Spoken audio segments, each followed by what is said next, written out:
Stand up for righteousness. Stand up for justice. Stand up for truth. I truly believe that thoughts are the greatest vehicle to change. We do not care whether the cat is black or white, as long as it can catch mice. We choose to go to the moon in this decade and do the other things, not because they are easy, but because they are hard. Victory in spite of all terror. Victory however long and hard the road may be. To those waiting with bated breath for that favorite media catchphrase, the U-turn, I have only one thing to say. U-turn if you want to. The ladies not for turning. You don't concentrate on risks, you concentrate on results. No risk is too great to prevent the necessary job from getting done. This is a quote from the American Air Force and test pilot Chuck Yeager, who in 1947 became the first person to break the sound barrier. I thought of his words after having the opportunity to hear from our guest today, as he described that failure isn't fatal in his quest to take Australian technology global. Hello and welcome to another episode of No Limitations, a show where we speak to elite, world-class performing men and women and unlock the secrets and influences that have shaped their destinies and that you could apply to your own life. I'm your host, Greg Robinson, Managing Partner of Blenheim Partners Executive Search and Board Advisory Firm. In this episode with Rob Newman, Managing Director and Chief Executive of Nearmap, we learn from an entrepreneur who has a passion for technology, business and Australia. He feels that in Australia, we haven't created a culture and a belief that we can be successful in technology. He talks of his personal experiences, the wins, the challenges, and how to build the appropriate team and create the beachhead to penetrate global markets. Finally, he gives one piece of advice to government. Get out of the way. So sit back and enjoy this highly engaging discussion. Failure isn't fatal with Rob Newman. Rob, welcome to the show. Thanks, Greg. Great to be here. Great background. Is it fair to say you're the ultimate entrepreneur? I wouldn't say I'm the ultimate entrepreneur, but I guess it's deep in my DNA. So I grew up in a family where my great-grandfather, my father, my grandfather, my brothers were all in business. Actually, they were all in banking and finance, and one of my brothers is a CFO. And I started out with a passion for computers. Remember, this is back in the late 70s, early 80s, when we were first getting kind of computers. So I was fascinated by that. So I was almost the black sheep in the family. Were you playing Pac-Man in those days, were you? I think it was a Commodore 64. I don't know who knows what that is, but anyway. So it's not the car going down the street, that's for sure. Yeah, no, it's not the car going down the street. But anyway, used to play those games and it was fascinating, right? I was fascinated by technology, but grew up in a family where my father encouraged me in business. I can tell you a little story about that later, actually. So I had this passion that kind of drew me in two ways. I loved business, but at the same time, I loved technology. So I actually started my first company while I was still at university with my supervisor. And I had this dream as a student that wouldn't it be great if I could come up with some ideas that ultimately would become a company and be successful around the world. It sounded like a crazy dream at the time.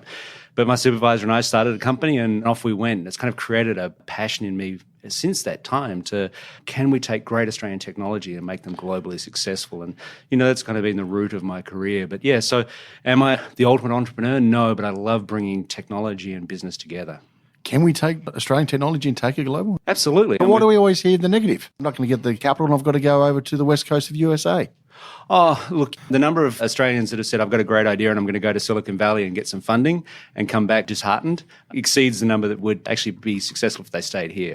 Why do we believe that? We haven't created a culture in Australia and a belief that we can be successful with technology. We're great at inventing it. We have an incredible number of patents. We have fantastic universities.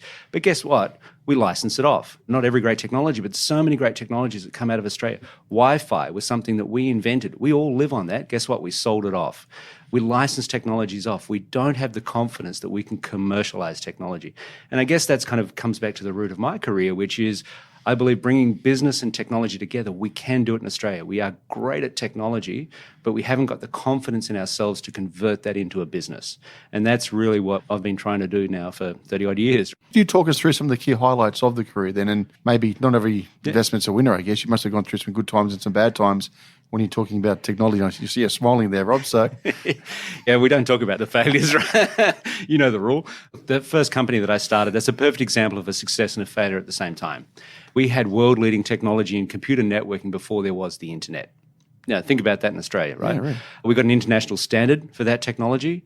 We had telcos around the world, so Deutsche Telekom, France Telecom, 9X, Pac Bell, all buying our technology. Now, this is back in the 80s. this is when you're at university still? This is the technology that my supervisor and I started at university, and then we turned that into a company. As I said, we had great technology success and great engagement with major telcos around the world. So you go, okay, great success. What happened? Well, partly what happened is we were funded by Telecom Australia, as it was then, now Telstra, and they said we needed professional management. The university professor and his student really aren't professional managers, right? Well, guess what? Professional management came in and highly risk averse. Again, a classic Australian attribute that, oh no, we can't be successful globally. What we need to do is license this off to better companies globally that can do this, Alcatel, Siemens, etc. And guess what? We went from getting 60 and 70% gross margins down to 5% royalties. Kills a business overnight. You cannot grow a technology business off 5% royalties. And so effectively what we've done is license the business off. So that's a perfect example of a great success, but a great failure at the same time. Can I stop you there for a second? Sure. If that board didn't come in, he sounded like the old Apple story almost in some regards, and you had maybe some others who were more supportive, could it really have been successful? Absolutely. There was another company at the same time, a company called Stratacom in the US. And let me finish with the answer, and then I'll tell you at the start of the story. The answer was the company that my supervisor and I created ended up selling for $30 million. Not a bad outcome, right? Our competitor company that had worse technology, didn't have an international standard, sold for $2 billion to Cisco several years later. That's the difference in the outcome. To be fair, that's a great lesson. It's a really good lesson because what you do is you say, okay, if we had the right ecosystem here in Australia, the kind of capital that supports technology risk, the mentors who understand that, yes, you can take a risk and say, this is the path to go, don't license it off. This is what you can do to commercialize technology. It would have made an incredible difference to the outcome for that particular company. Again, don't get me wrong, loved that company, great success, learned a lot. We're not going to make that mistake again. What's your definition of ecosystem? That word's bandied around everywhere. It's very simple in this case. And I lived, as you know, for 10 years in Silicon Valley, and that ecosystem works beautifully. It's a combination of people and capital.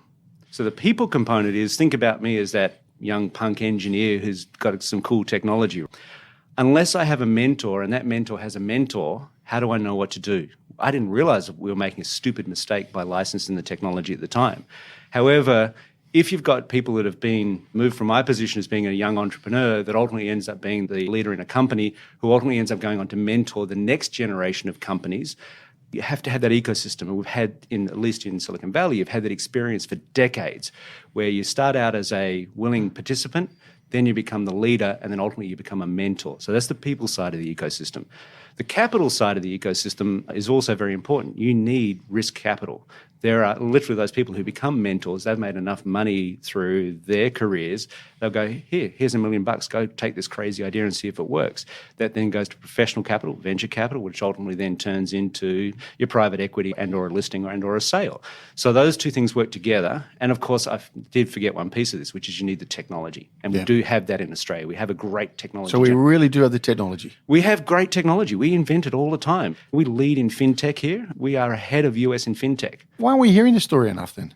Because we don't believe in ourselves. The press doesn't write about it. We don't have enough success stories. And I think that's part of the problem is the ecosystem depends on the success stories. Once you get a few success stories, that encourages others to do the same thing. And we are getting a few success stories. Atlassian, Canva, Nearmap, all the wax stocks. So WiseTech, Appen, Altium, etc. Although zero New Zealanders, I won't steal that from them.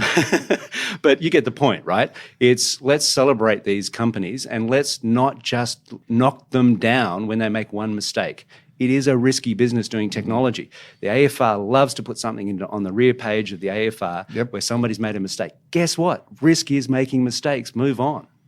What was the next step? You had that first venture. You then obviously had some battle scars, as you said. Wish you had the ecosystems. Dust yourself off and move forward. What's the ethos? So, the logical thing to do is if we haven't got the ecosystem here, where do I go where the ecosystem is?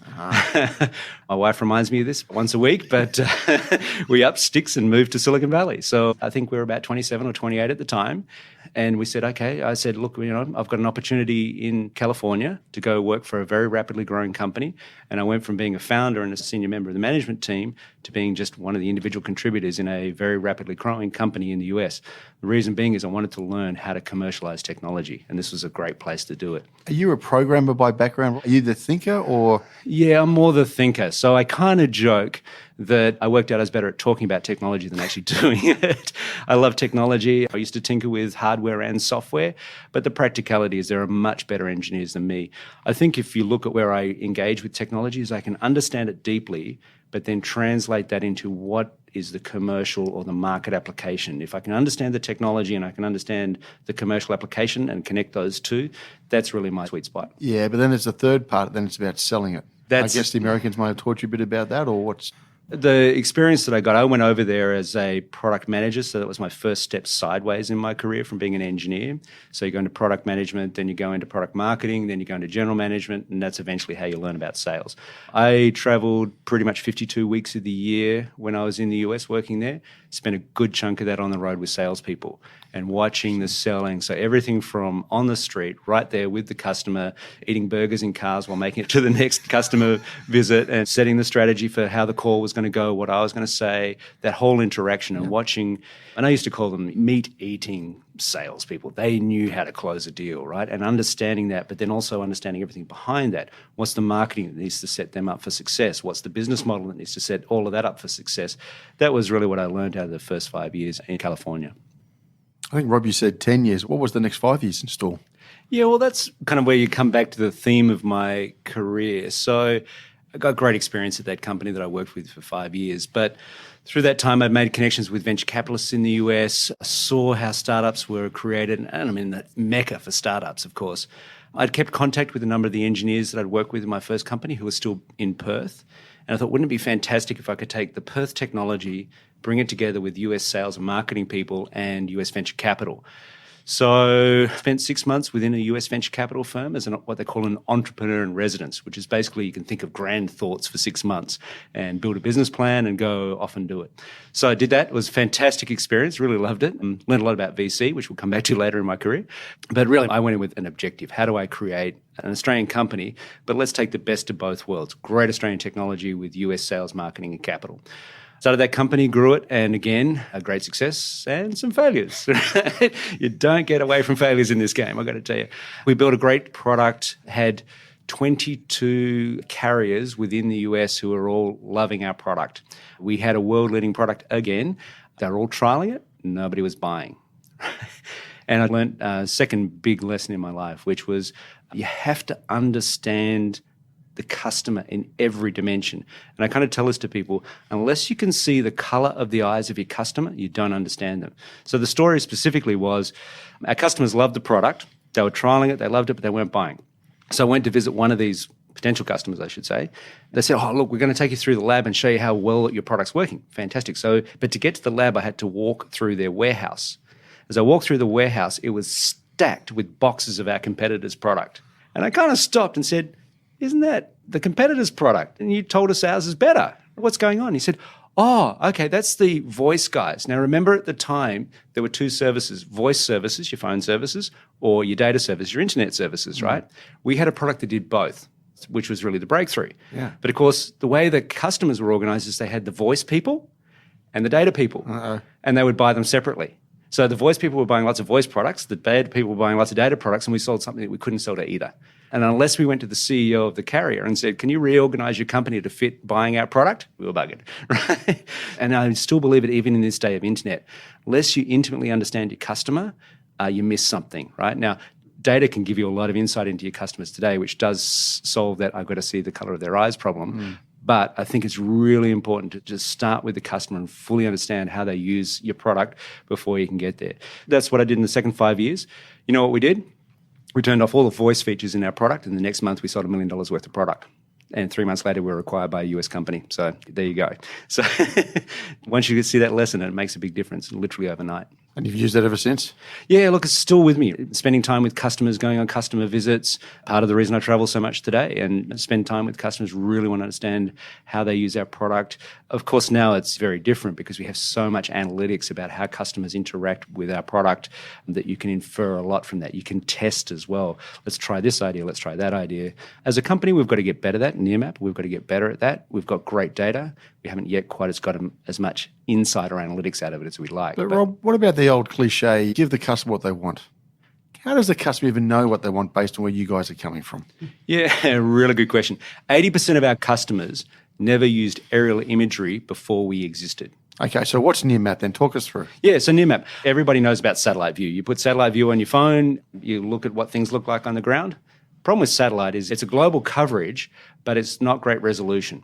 Mm-hmm. Now, we sell to businesses, so our businesses use us to actually replace the site visit.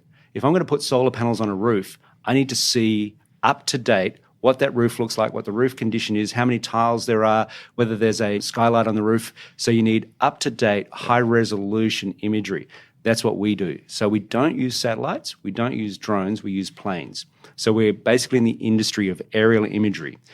Now, what makes us unique? We have invented our own camera system and processing software that gives us about a 5 times productivity advantage over any other system that's out there.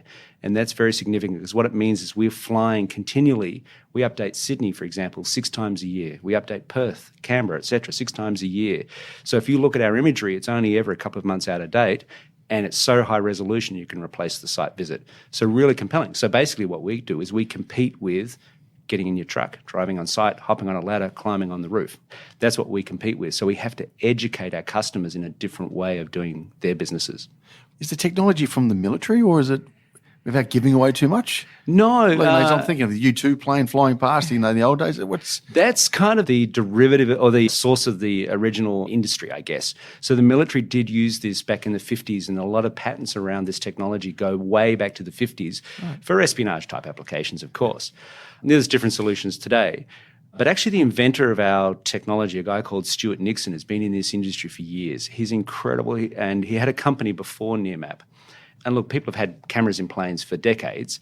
They take a bunch of photos, and then somebody would manually stitch all those photos together to create what you see as the photo map. Right, okay. Yep. It's all semi-manually. So there's some software that helps you stitch it together. You don't want little lines where the photos are joined. It's a pretty difficult process.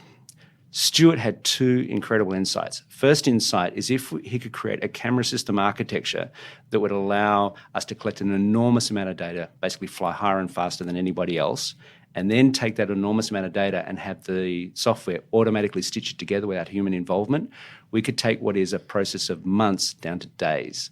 Other people in our industry, if they went and did a survey of Sydney, it would take them 6 months to fly all of the data and stitch it all together and then deliver that on a disk to the customer. We do that in days. The time between the pilot taking off and the data being published on the web for our customers is about 3 to 5 days. So is this the 3D technology? This includes the 3D technology. So we started out with just what we would call ortho imagery, or a straight down view. It's kind of what you see as your satellite view. What we've done since then is introduce an oblique view or a side-on view, so you can see the side of the house into the backyard, et cetera, et cetera. No, we're not spying on you. Not yet. Not yet, yeah. And then more recently, because of the complexity of our camera systems, we capture so much data that we can actually do this virtual reality reconstruction in 3D of the real world. And so it's incredible. If you go to our website and look at, say, the fly-through of New York, you literally can fly through New York using what we have captured with our camera system. So that's our 3D technology. It's world leading. Nobody can capture the amount of data that we capture at the scale we capture and at the price point we capture it. How long you got the advantage for? Look, I used to say about 18 months, 2 years, but our one competitor, which actually, like this ecosystem problem, was actually some of the early people from Nearmap actually started a competitive company. They keep slipping behind us. So they're falling further and further behind us. So look, we've probably got a 2-year advantage. Having said that, you don't have a business as successful as ours without other people coming after you. And even if their gross margins aren't as good, they'll still try and find a way to replicate our business model. So what then makes that model so unique? This combination of 2 things. First of all is the productivity of the technology. That enables the business model, which is basically software as a service, or SaaS, right? Yep. And the analogy I always draw is, remember the good old days where enterprises would buy their bespoke mainframes and load software onto it and do these large integration jobs, and it would take years, and most times it would go over budget and it never quite work the right way. Nobody buys enterprise software anymore. They do SaaS. Basically, every business function has been converted to SaaS. We've done exactly the same in the aerial imagery industry. So where once upon a time you'd say, as I said before, you'd get somebody to go fly a survey for you, they'd take months and finally deliver you the data on the disk and say, here, deal with it. We've already got that done for you. It's already done. So it's a SaaS model. You say, hey, Nearmap, I would like to get access to all of Australia's data. We'll say, great, sign a subscription, and within hours you're connected to our service and you have 11 years of history of every city in Australia. You've got access to tools so you can measure things. You basically do your job in our environment. And as long as you can use a browser, you can use our product. So talk us back again. Obviously, you're building a business. You've got to get revenues. You've got to get clients. So what does a client look like? That's one of the great things about Nearmap, the diversity of our client set. If you were looking for a common theme amongst all of our clients, that number one, they're businesses. So we don't sell to consumers. Consumers just want to say, love you. But we sell to businesses. Basically, what we do is if you have an outside asset or you do a job outside and you have to take a car trip to get there, we will replace that for you, or at least replace many of those. So, for example, at the one extreme, you're a sole trader solar panel installer. And a customer or a prospect calls you up and says, I'd like to put some solar panels on my roof. The normal response would be, hang on, I'll come out there in 3 days, I'll deal with the dog barking and all that kind of stuff and go up and measure up. And a few days later, you'll give a quote back to the customer saying, you put 5 kilowatts on your roof and we'll do it for you next week. Yep. With Nearmap, we dominate this segment here in Australia with basically a prospect calls up and they go, literally they're clicking on the Nearmap tools in real time and saying, yeah, we can fit a 5 kilowatt system on your roof. Done in seconds, what would have taken days. So that's one extreme of our clients. So small sole traders basically are doing landscaping jobs, paving jobs, roofing jobs, solar jobs, all of those kind of outdoor jobs. The quoting is basically done in minutes rather than in days. The other extreme, the largest enterprises in Australia and the US use us to monitor their outside assets, whether it's telcos, whether it's utilities, whether it's insurance companies underwriting their portfolio of residential properties. Again, determining the value and risk of a property can be done using our product rather than having to go on site. There's the police force, the sense of anti-terrorism, crime scenes, etc. Does it go to that far as well? Absolutely. One of our great customers is actually search and rescue in Queensland Police. Is that right? Yeah. They say, look, when we're setting, if a person has gone missing, they can use, again, because our imagery is up to date, they can rely on it. And they say, we will know that a person, maybe a dementia patient, has left. Yeah. They're not going to go past here because there's a forest in the way or there's a freeway in the way, but they're more likely to go this way. And he and his team can plot out where the search areas go and then bring it back into our environment to say, here's all the places that we have searched today for this person. The other extreme, and this is one of those horrible examples, but police in the US, before a major event like a marathon or a major festival, need to determine where terrorists and or snipers might place themselves. Yeah. The way they used to do that was they'd literally send police people up and down buildings to look out of windows of multi-storey buildings, all be done using a line of sight tool in our application. So again, think of the productivity and the benefit of that to that particular industry. We are surprised every day with how people think of using our content. There's so many ways to use it. So everything from largest enterprises, government, police forces, all the way through to, again, as I said, sole traders. But that's only half the deal, Rob. Didn't you say the full deal is to take this product offshore? Yes, and so we've started doing that. So we are very successful here in Australia. It's a great business. We have a very broad range of customers, as I said, very successful financially, and our customers love us. So, as always, we said, hey, we've got this great product here in Australia, we're going to go overseas. Yep, it can't be that hard, right? Let's go to America and we'll sell it over there and so it's a 10 times bigger market, so we'll make 10 times as much profit. Yep. Easy, done. All good on paper. Yeah, all good on paper. To be fair, I was on the board at the time and signed off on the plan. And the plan was, let's go over there and give it away for free and customers will come to us. Oh, so the plan, give it away for free? Yeah, and that's how we started in Australia. We gave it away for free. Oh, did you really? Yeah, we gave it away for free for actually 3 years while we were trying to work out the business model, by the way. We couldn't work out how to make money out of this. What we worked out is actually that it was businesses using it and they were getting value out of the service, so we put up a paywall. And that's really how the business model got created. We thought, okay, let's just do the same in the US. We'll go over there, we'll give it away for free for a year, and that's fine, no problem. And after a year, we'll have all these people updated their businesses based on what we do, put up the paywall, and life will be good. The US is very different from Australia. It's a much larger market. It's a much more competitive market. I think this is where a lot of Australians miss the opportunity when they go to the US. They kind of underestimate how complex and how large that market is. It moves very quickly. It's a very fast market. There are lots of solutions in that market for alternatives. In Australia, we don't have, for example, a tool to do landscaping, whereas over there was somebody who had a landscaping tool. Who knew? Insurance market there is very different. So unless you're in the market, again, remember, go see the colour of the eyes of the customer until you actually talk to the insurance carrier and realise, hang on, their industry is structured different to ours here in Australia. That means we have to sell differently. We've got to sell them a different proposition in a different way. So we learnt a lot out of that first year. Nobody was using our product, even though it was free and it was fantastic. Nobody even knew about us. So that's actually when I joined in the CEO role. So I'd been on the board of Nearmap for many years. So you come from the board into the CEO role? Yep. The board asked me, hey, Rob, you've got experience of taking other companies to the US before. You've got a bunch of battle scars. Can you help us with this, right? I've got to admit it's been harder than I thought. It is a large, complex market. But the first things we did was said, okay, let's put a professional sales team in place. I'm comfortable with that. I know that. I understand that. Let's focus. Yes, we can deal with everything from solar panel installers to landscapers to everybody else. Yep. Let's just focus on 3 industries and let's really narrow down our marketing, our sales message. Let's really narrow it down. That started to build traction. So we got traction in the construction industry, in local government, and in the solar industry. What happened was really surprising, was insurance data providers started coming to us. We hadn't expected that. The insurance industry in the US is structured very different to Australia. And they suddenly realised the benefit of what we had. And in fact, that segment has grown incredibly for us. In hindsight, is it best to take this great product and idea that you have and go straight across to the US, or should you go to a smaller market first, similar to Australia, and test it? Or what is the right way to go about growing your business? Do I be bold and take that risk and off to the States I go? Or do I go trial it New Zealand first? Or do I go Singapore? What's the game here? It's situational. It's got to be situational. It depends on the company. In our particular case, the US made sense for us. It is a market that is in many ways similar to Australia, political structures, Trump aside, but political structure, business structure, et cetera, all of those things, it's similar enough. Whereas if you go to Asia, different political environments, et cetera, Europe, you've got language differences. The US is a good market. If we did this again, I'd do it slightly differently. The New York MSA, or Metropolitan Statistical Area. So that's kind of all the built-up areas associated around Manhattan Island, so going across into New Jersey. All the boroughs and so on. That has a GDP larger than Australia.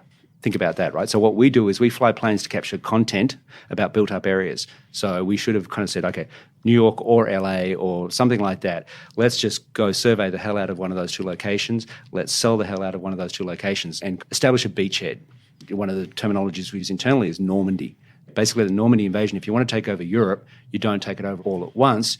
Land a beach. Once you've got a beachhead, then you grow from there. Whether it's by geography or by industry, be hyper-focused on this is the geography I'm going after within the US, this is the customer type I'm going after, and this is even the job function of the person I'm going after. Right down to that level, back to the colour of the eyes again, right? I know that project estimators in this particular industry will use our product in this particular way. Tune your marketing, tune your sales, tune your product to that. Once you're in, then you broaden. Are you happy with the way the business is going? Oh, look, I love this business. It is a fantastic business. We are perfectly positioned to be the first global aerial imagery business anywhere. This has been an industry that's highly fragmented, very much a cottage industry, no big players. There's one reasonable sized player in the US, but even their market share in the US is about 7%. Nobody has worked out a way to create a globally scalable business model and capture model, survey capture model that we do. Nobody's worked that out yet. And so because we've got a SaaS model, our business has much less friction to create than one where you say, I'm waiting for a customer to tell me that they need Sydney surveyed. We don't do that. We surveyed it anyway. We surveyed it 6 times this year, in the last 12 months. So we've got a much faster growth business model than anything else that's out there. We believe based on the people we've got, the product we've got, the capital resources we've got, we're perfectly positioned to be the first global imagery company, and from Australia. So which markets do you go into next? We are already in New Zealand. Canada's obviously a logical extension. We can run a lot of the infrastructure and the business operations out of the US. The next leap for us will be a more challenging one where we head obviously either to Europe or to Asia. So that's another continental jump. I think we'll apply the principles of Normandy into those markets. So not try and capture all of Europe all at once. Let's go hyper-targeted into a particular area, get that closed in our favour, and then grow from there. Stand back a little bit. You came in from a board role to become a CEO. You've inherited a business, as you said, and I think you said earlier, culture is quite hard to change. So how did you make your stamp? Look, this is probably the biggest lesson I've learned out of a role at Nearmap. I've always started a company. See, this is the first time I've actually stepped into a role in an existing company. And I've looked at turnaround CEOs, and this wasn't a turnaround situation. This was get the US working. But when I've looked at turnaround CEOs, I go, what do those people do? They're horrible. They go in and they basically fire the whole exec team within the first 6 months and bring in their own team. You get paid a lot of money for it too. Right. There's a reason why you need to change. And so if you're bringing in a CEO to make a change, and in this particular case it was to grow the US faster, then something has to change in the organisation, and it starts at the top. So in that sense, it was really a cultural change that we were needing to drive, but also a skill set change. Can I ask you something? Yeah. It starts at the top. Is the top the chief exec in your mind, or is the board? Oh, that's a really good question. I probably have a different relationship with my board than most CEOs would, because remember, I was on the boards. And so Ross Norgard, Cliff and myself were the board at the time. We worked very well together. We know each other. And Ross and I go back decades rather than even years. Cliff and I go back a long way as well. The chairman, Peter James, I actually interviewed him and brought him in. So it's a board that I am very close to. And the relationship I have with the board is 100% transparency.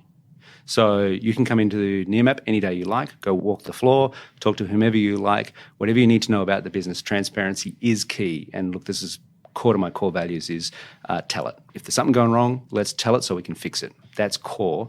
And if the board doesn't know what's going on in the business, it makes my job more difficult, believe it or not. If they know what's going on in the business, they can challenge me and say, hey, Rob, this isn't working. What are we doing about it? Okay, let's get together and solve this problem together. So back to your question, where does culture come from? At the end of the day, I say it comes from the CEO, but it needs to be supported by the board. Now, if the board and the CEO don't see eye to eye on culture, then that's a recipe for disaster, because it's going to end up in the chairman and the CEO having a fight, and who loses? It's the CEO. Right? Yeah. So you've got to establish culture. I think the CEO, because they're present in the office, other than when they're traveling, the CEO really has to represent the culture, has to live the culture, has to be the culture. And then what you do is you've got to then build that into the exec team. Okay. Hiring based on culture into the exec team. They've got to be high performers. They've got to be able to do their job. They've got to be able to scale. But bringing that right culture together, and then once you've got that at the exec team, then it can move through the organisation. Culture's a challenge. It's something that is living. It is not something, put some stamps on the wall and everybody goes, yep, I got it, that's culture. That's not culture. I mean, even the word culture things in the backyard, right? Culture is a living thing, and you have to keep reinforcing it through action, through words. I started today's stand-up with basically, here's our culture and here's what it means to me, and here's a perfect example of where it was used in our company. At least you admitted you've had plenty of successes and plenty of failures, so people aren't going to put it past you. I wouldn't have thought too easy. What do you look for when you start hiring that calibre team that you need to grow this business? When I joined in this role and started to look at the calibre of people, first thing you have to recognise is that people that start companies aren't necessarily people that are very good at being your exec team. And I've even kind of stretched myself beyond my own boundaries because I'm more of a startup guy, to be honest. But having said that, what I was looking for were a combination of capabilities in the members of the exec team. They needed to have some battle scars, so it means they've been around for a while. They needed to have worked in a big organisation so that they understand where we're going, but they also needed to have some startup stripes. So the combination of startup skills, the ability to kind of literally roll up the sleeves and say, you know what, if I have to go balance the books this week, I'm going to balance the books this week if you're the CFO. If I'm the marketing guy and I actually have to go run an email campaign, I can run an email campaign. But at the same time, you can step back and say, I know what it's like to run an email campaign in a company the size of Microsoft. And so that's our CMO. Our CMO has done both of that. He's been a CEO of a startup, or not at the same time, but also has been a senior member of marketing in Microsoft. The pace that you're working at, is it hard sometimes to transcend between operational and strategic? It is, although getting better. If I wind the clock back 12 months, very operational. So I was in the numbers, I was in the deals, I was looking at the product roadmap, I was in across all of those things. Back to the core values about trust. So Talent says, hey, each of the members of the team, you own what you're doing, you got it. I trust you. Theoretically, I don't even need to know anymore. Now, theoretically, right? Of course, I'm going to want to know. But I trust you to get it done. Now, something will go wrong. Things go wrong. We might be looking at missing a number for the month. We might be late for a delivery of a new product capability. Well, guess what? You've got to tell it, because what happens then, as soon as you tell it, the team can come together and say, okay, we're going to be late on this feature. That's going to impact that deal. How do we fix this? Oh, we better go manage the customer. But if you don't tell it, that's where it all falls apart. So integrity is key and trust is key. So for me, back to your question about getting out of the operations. Did someone tell you? To get out of the operations? Yeah, my chairman. Literally 12 months ago, the chairman said, Rob, time to get on the business rather than in it. Yeah. I'm a startup guy, right? I can do all of these things. I can be an engineer. I can be a marketing guy. I can do all of that stuff. And it's fun. Don't get me wrong. But no, you've got to get out of it. He said, Rob, time to get on the business, not in the business. But first part of that was laying the groundwork with the right exec team. Yeah. Actually, the challenge now is because we're growing so rapidly is doing the same for the exec team. I need to get them out of doing it into more building their teams, building the capabilities so that they can trust their teams to go do the jobs that need to get done. How do you deal with pressure, Rob?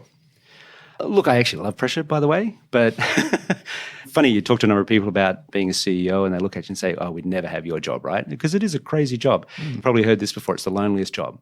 Because at the board, you've got peers. The exec team have all got peers. Everybody else has got peers. This is the one place in the company where you don't have a peer. It's a crazy job because you're kind of dealing with a lot of context switch all the time. This is going on over here. This is going on over here. So many different stakeholders. Everybody's got an opinion, whether it's the staff, whether it's customers, whether it's investors. Everybody's got an opinion. And so you could easily be overwhelmed by that. And in some sense, I like all of that input. What's important, though, is you do need the pressure relief. You absolutely need the pressure relief.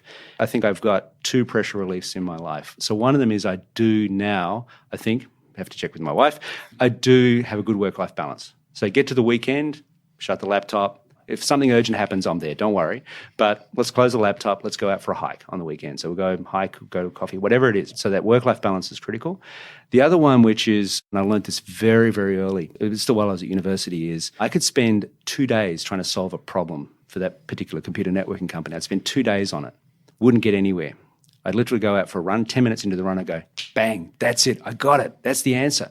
You need to allow time for your subconscious mind. You need to take all the inputs. But for me personally, it's that ability to kind of have the time on my own. Running for me is meditation. I run at the end of the day because the pressure builds through the day. There's so many inputs through the day. So what time's the average run?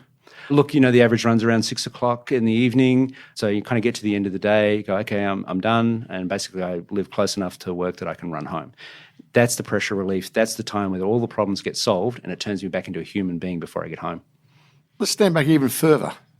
You're the technology guru. You're the entrepreneur. You've got the battle scars. You lived offshore. How hard is it for the next proper technology people coming in to take the same dream offshore with the government and the mentality of the Australian public? I will answer the second part of your question a little later. But first of all, how hard is it for this generation of tech entrepreneurs to do what we're trying to do here? And I actually think it's easier today. Fundamentally, a lot of businesses are like ours, which are SaaS businesses that by nature are automatically global.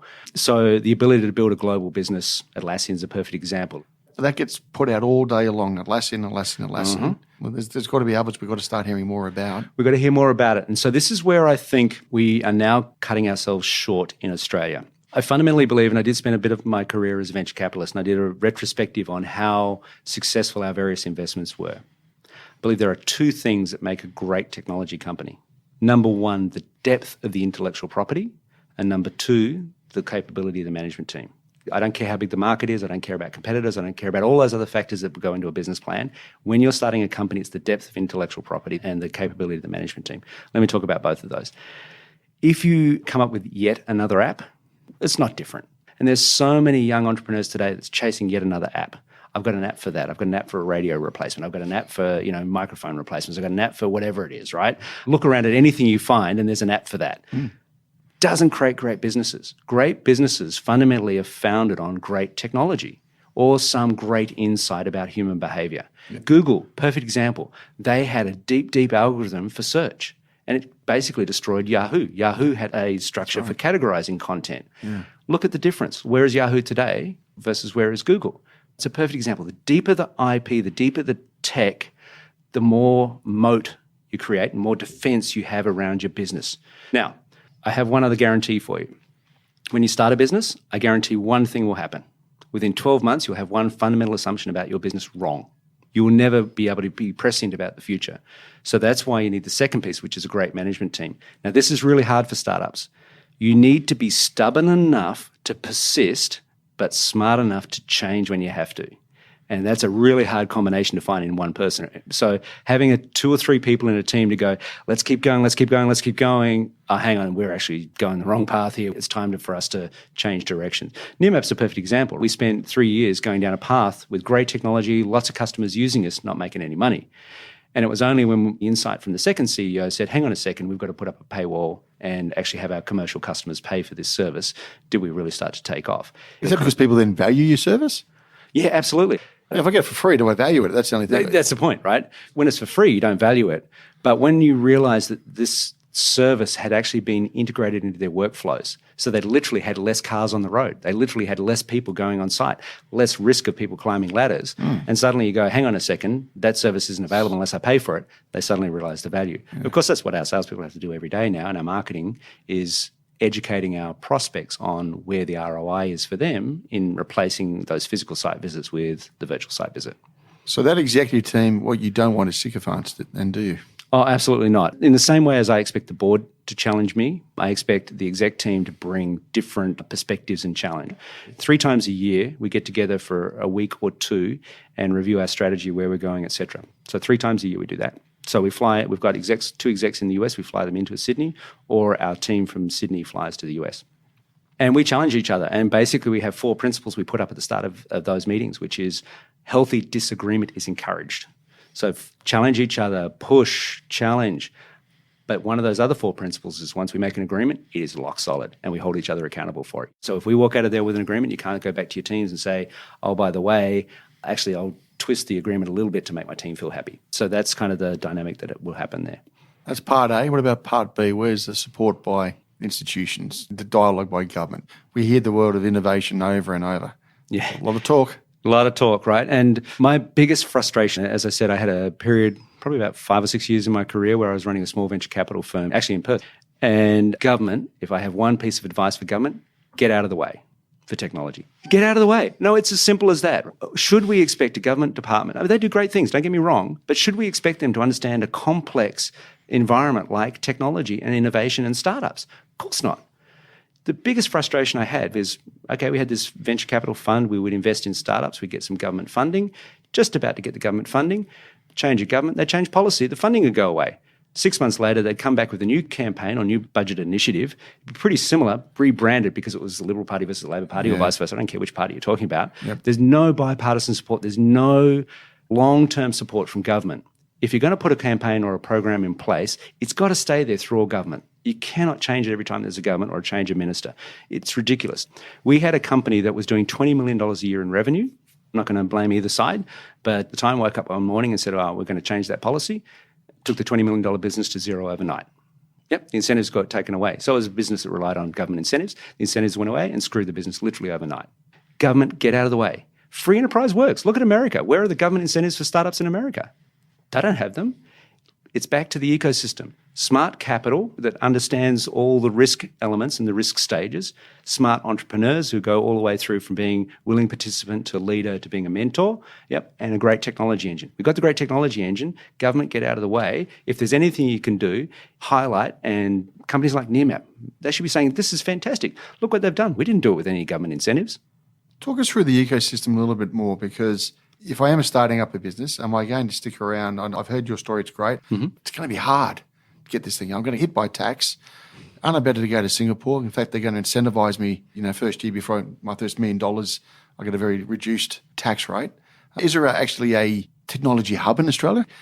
Look, where are we at on that? Now, is it Redfern, or is it in the city, or is it down the road where we're based here at the moment? Whereabouts is it? There's a couple of questions inside your question there. So the technology hub thing, you don't, again, need to force that. It happens quite naturally. When I lived in California, the 3 largest computer networking companies all were within a kilometre of each other. There was no government incentive or hub or anything. It just made sense that was the place that they would put their buildings. And literally I would do a run at lunchtime back then, but I'd run from our offices to our competitor's office, which is about a mile down the road, to the other competitor's office, which is about a mile down the road, and then back to my office. Remind me how competitive I wanted to be. I would beat these guys, right? But anyway, the point being is these things form naturally. You don't have to force it.